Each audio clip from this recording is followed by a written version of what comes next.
भगवान विष्णु कहते हैं जिन स्त्रियों के बाल लंबे होते हैं ये वीडियो जरूर देखें।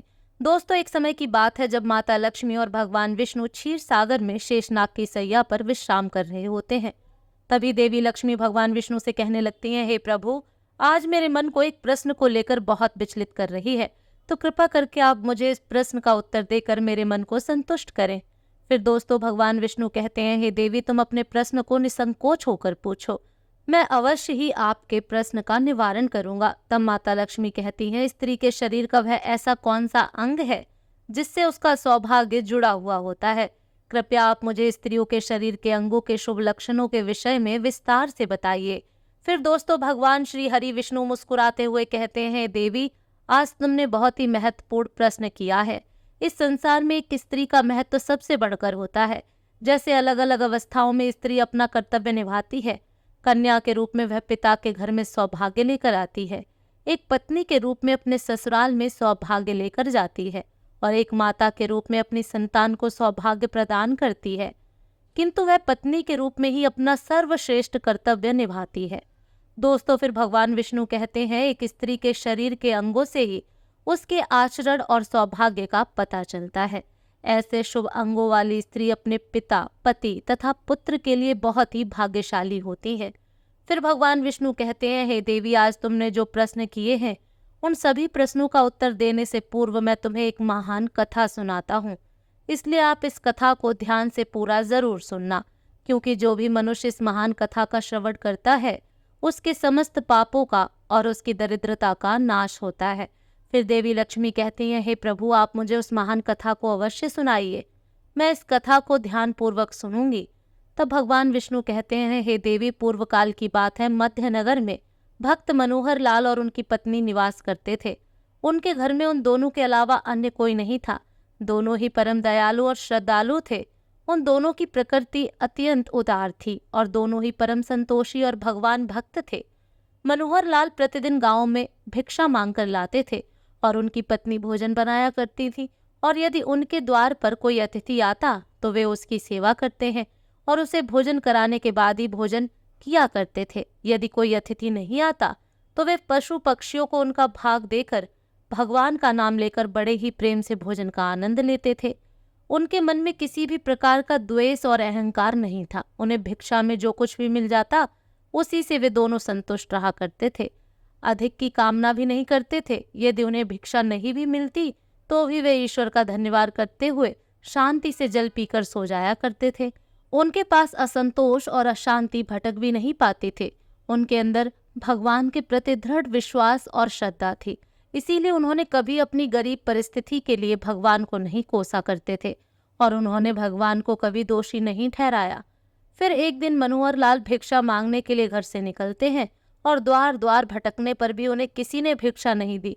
उस दिन उन्हें अन्न का एक दाना भी नहीं मिला, जिससे निराश होकर मनोहर लाल अपने घर पर आ गए और अपनी पत्नी से कहने लगे, हे प्रिया, आज तो भिक्षा में अन्न का एक दाना भी नहीं मिला है। लगता है आज के दिन भूखा ही सोना पड़ेगा। शायद प्रभु की भी यही इच्छा है। फिर कुछ समय बाद ही उनके द्वार पर एक अतिथि आ जाते हैं और द्वार पर खड़े होकर कहने लगते हैं, घर में कौन है भैया? मैं अतिथि हूँ और अत्यंत भूखा हूँ, मुझे खाने के लिए कुछ दो। मैं तुम्हारे द्वार पर बड़ी आशा लेकर आया हूँ। फिर मनोहर लाल ने देखा कि द्वार पर एक अत्यंत वृद्ध बूढ़ा व्यक्ति खड़ा है जो बहुत ही कमजोर और भूखा दिखाई पड़ रहा था। उसे देखकर मनोहर लाल ने उन्हें प्रणाम किया और इस प्रकार से कहने लगे, हे स्वामी, पधारिए, इस गरीब के घर पर आपका स्वागत है। इस दास के लिए क्या आज्ञा है? फिर उस बूढ़े साधु ने कहा, हे विप्र, मैंने सुना है कि तुम अतिथि का बड़े आदर के साथ स्वागत करते हो तथा उन्हें भोजन प्रदान कराते हो और तुम्हारे द्वार से कोई भी प्राणी लौटकर नहीं जाता। इसीलिए मैं तुम्हारे द्वार पर आया हूँ।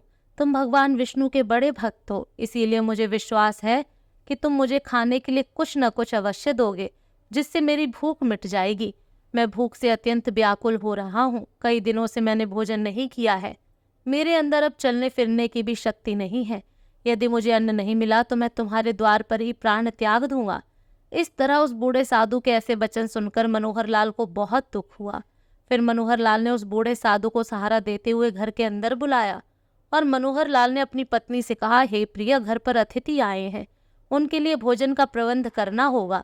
यह सुनते ही मनोहर लाल की पत्नी ने कहा, हे स्वामी, घर में मिट्टी की फूटी हुई खाली हांडी के अलावा कुछ नहीं है। घर में अन्न का एक दाना भी नहीं है। हमें तो भूखा रहते हुए 2 दिन बीत गए हैं। अब इस अतिथि को हम क्या खिलाएं? आज भी आप भिक्षा में कुछ भी नहीं लाए हैं। हमें तो कुछ समझ में नहीं आ रहा कि हमारे घर आए अतिथि के लिए भोजन का प्रबंध कैसे होगा। फिर मनोहर लाल कहने लगे, हे प्रिय, यह बूढ़े साधु अत्यंत भूखे हैं, चलने में असमर्थ हैं। ये सौभाग्य से हमारे घर पर पधारे हैं। यदि हम अपने घर पर आए अतिथि की सेवा नहीं करेंगे तो हमें महापाप लगेगा। अतिथि को हम घर से भूखा नहीं भेज सकते हैं। फिर मनोहर लाल की पत्नी मन ही मन भगवान से प्रार्थना करते हुए कहने लगी, हे गोविंद, इतनी कठोर परीक्षा क्यों ले रहे हैं? मुझे कुछ समझ में नहीं आ रहा कि इस अतिथि के लिए भोजन का प्रबंध कैसे करूं। फिर अगले ही क्षण उसके मन में एक योजना आई और वह बड़ी प्रसन्न हुई। उसने अपने पति से कहा, हे नाथ, आप चिंता न कीजिए, आज अतिथि की सेवा बड़े प्रेम से होगी। आप पड़ोस से कैंची लेकर आइए। यह बात सुनकर मनोहर लाल को आश्चर्य हुआ और वे तुरंत ही दौड़ कर गए और पड़ोस से एक कैंची लेकर आ गए और कहने लगे, हे प्रिय, यह लो कैंची, अब बताओ इससे अतिथि की सेवा कैसे होगी। तब मनोहर लाल की पत्नी ने कहा, हे स्वामी, आप इस कैंची से मेरे केश काट लीजिए। फिर यह बात सुनते ही मनोहर लाल अचानक से चौंक गए और कहने लगे, हे देवी, स्त्री के केश ही उसके सबसे बड़े आभूषण होते हैं। केश के बिना स्त्री का सौभाग्य और चरित्र भी नष्ट हो जाता है। स्त्री के लंबे केश ही उसकी सुंदरता के प्रतीक होते हैं। मैं यह पाप नहीं कर सकता। तब मनोहर लाल की पत्नी ने जोर देते हुए कहा, हे स्वामी, आप चिंता न कीजिए, शायद यही प्रभु की इच्छा है। आप निसंकोच होकर केश काटिए। फिर मनोहर लाल ने कांपते हुए हाथों से चारों ओर के केश छोड़कर बीच के सारे केश काट लिए। तब मनोहर लाल की पत्नी ने उन केशों को लेकर उनसे एक डोरी बना दी और कहा, हे स्वामी, आप इस डोरी को लेकर बाजार में जाइए और इसे बेचकर भोजन की सामग्री लेकर आइए। फिर मनोहर लाल उस डोरी को बाजार लेकर गए, जिससे सौभाग्य से वह डोरी तुरंत ही बिक गई। फिर उसे प्राप्त धन से मनोहर लाल ने चावल, दाल, आटा, घी, चीनी और सब्जी आदि सभी आवश्यक सामग्री खरीद ली और उसे लेकर बड़ी ही प्रसन्नता से लौटकर घर आ गए। फिर मनोहर लाल की पत्नी ने बड़ी शुद्धता और प्रेम से रसोई बनाई। उन्होंने घर आए उस बूढ़े अतिथि को आसन पर बड़े आदर और प्रेम के साथ बिठाया। उस साधु को बूढ़ा समझकर मनोहर लाल की पत्नी ने उसे थोड़ा ही भोजन परोसा, किंतु वह साधु तो बड़ा ही विचित्र था। जब उस साधु ने भोजन करना शुरू किया तो कुछ ही क्षणों में उसने परोसे हुए भोजन को खाकर समाप्त कर दिया। उस स्त्री ने फिर से थोड़ा भोजन परोस दिया। थोड़ा थोड़ा करते हुए साधु ने मनोहर लाल की पत्नी ने बनाई हुई सारी रसोई खाली हो गई और फिर उस अतिथि साधु ने अपने पेट पर हाथ रखते हुए कहने लगा, तुम दोनों की सेवा से मैं बहुत प्रसन्न हुआ। आज अनेक दिनों बाद मुझे इतना भोजन प्राप्त हुआ है। तुम्हारे बारे में जो कुछ भी सुना था वह सत्य ही था। आज मेरी तृप्ति हुई है, किंतु मेरा शरीर बहुत बूढ़ा हो गया है। आज मेरे लिए चलना संभव नहीं है, इसीलिए मैं आज के दिन आपके घर पर ही विश्राम करता हूँ। फिर उस साधु के द्वारा इतना कहते ही मनोहर लाल ने कहा, जो आज्ञा महाराज, आप विश्राम कीजिए, मैं शाम के भोजन का प्रबंध कर देता हूँ।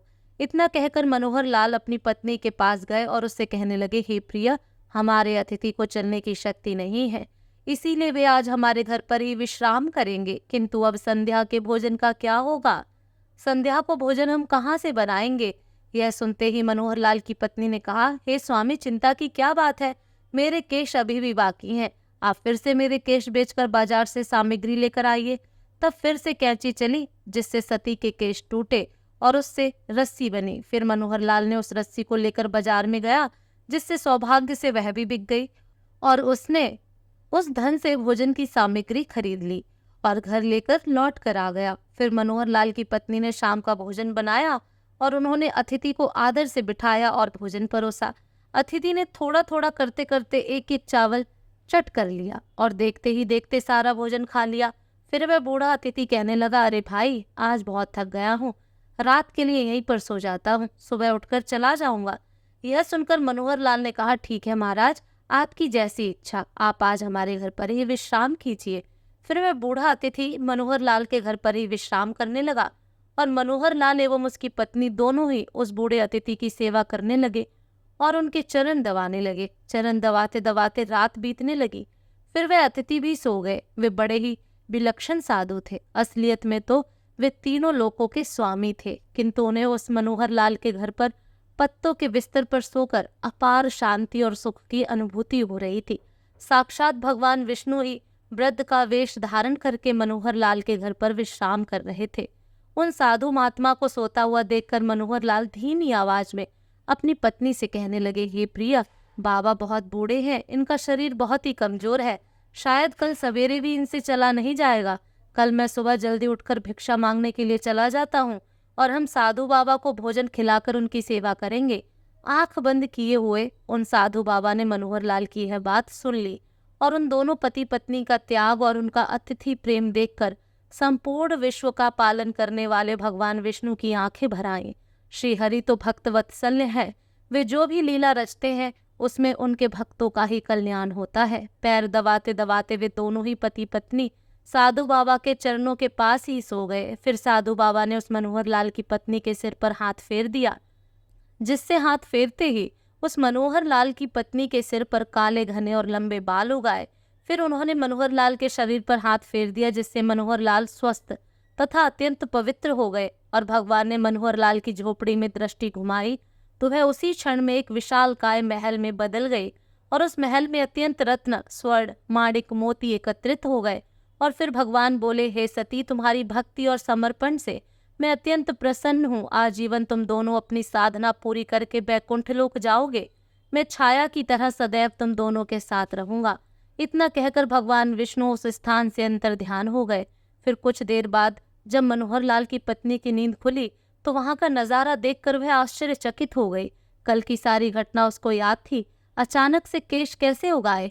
यह दुर्लभ वस्त्र, आभूषण, अनमोल रत्न, यह महल अचानक कहाँ से आ गया, जिससे उसने तुरंत ही अपने पति को जगाया। फिर जब मनोहर लाल ने यह सब चमत्कार देखा तो उसे भी अपनी आंखों पर विश्वास नहीं हुआ। वे दोनों ही एक दूसरे की ओर देखकर सोच में पड़ गए। फिर मनोहर लाल ने अपनी पत्नी से कहा, हे प्रिया, कल हमारे घर पर आए हुए वे बूढ़े साधु कहाँ गए? इस तरह दोनों सोचते सोचते उन साधु महात्मा को चारों ओर देखा, लेकिन वे उन्हें कहीं पर भी दिखाई नहीं पड़े। मनोहर लाल ने हर्ष से प्रफुल्लित होकर अपनी पत्नी से कहा, हे प्रिया, वे कोई सामान्य अतिथि नहीं थे, वे साक्षात करुण सिंधु भगवान विष्णु ही थे। यह सारी विभूति सुदामा की तरह ही उन्होंने हमें भी प्रदान की है, हम दोनों ही उन्हें समझ नहीं पाए। फिर भगवान विष्णु कहने लगे, हे देवी, इस प्रकार से मनोहर लाल की पत्नी ने एक स्त्री के सबसे महत्वपूर्ण आभूषण का त्याग करके अपनी भक्ति की परीक्षा दी। एक स्त्री के लिए उसके केश सबसे महत्वपूर्ण आभूषण है। केश गंगा के समान पवित्र हैं। स्त्री के बाल लंबे होने से उसे सौभाग्य की प्राप्ति होती है। जिस स्त्री के हाथ के नाखून लाल, कोमल, ऊंचे और चिकने हों, वह ऐश्वर्य प्राप्त करती है। और जिस स्त्री की उंगलियां गोल, लंबी, पतली व मिलाने पर छेद रहित, कोमल तथा लाल रंग की हों, वह सुख व भोग पाने वाली होती है। जिस स्त्री के गर्दन में 4 उंगल नाप की साफ 3 रेखाएं हों, तो वह गहनों से सजी रहती है। जिस स्त्री की भौं ऊंची, कोमल, सूक्ष्म, आपस में मिली हुई व धनुष के समान हो, वह भी सुख व सौभाग्य देने वाली होती है। तो दोस्तों, इस प्रकार से भगवान विष्णु ने देवी लक्ष्मी को स्त्री के लंबे बालों का महत्व बताया। आपको ये कहानी कैसी लगी कमेंट करके जरूर बताएं।